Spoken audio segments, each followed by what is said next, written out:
Federal investigators are looking at new clues about the final moments of the helicopter flight that ended in tragedy for 9 people, including Kobe Bryant.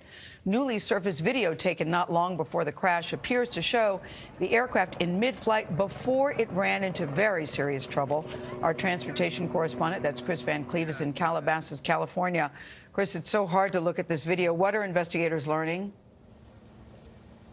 Well, Gail, good morning. The real hard work of this investigation really just beginning. We do know the helicopter did not have a terrain avoidance warning system or a black box. It wasn't required to have either of those, but it does make it a little bit more challenging for investigators.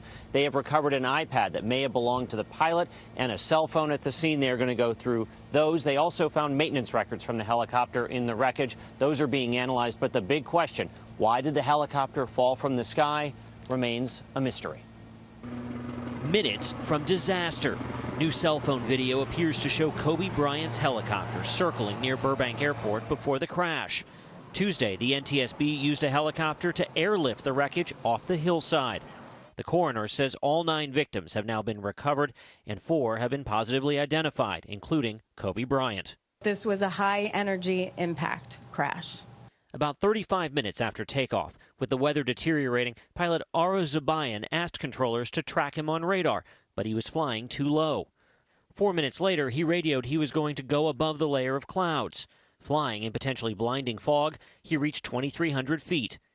In its final 12 seconds of flight, the helicopter banked left and abruptly descended, falling at up to 5,000 feet per minute. Its last recorded speed, about 184 miles per hour. Do you have a sense if the helicopter came down all in one piece, or is there evidence that it perhaps broke up as it was coming down? Preliminary information is that the helicopter was in one piece when it impacted the terrain. And they were only a few minutes flight away from their destination, the Camarillo Airport, here at the crash scene. One thing that came up at the press conference that's getting a lot of buzz was this idea that they were 25, 30 feet from clearing a ridge. The area where the crash happened is a series of ridges and ravines, and the rate at which they were coming down, that helicopter was going to crash, whether it cleared that ridge or not. Anthony? All right, Chris, thanks.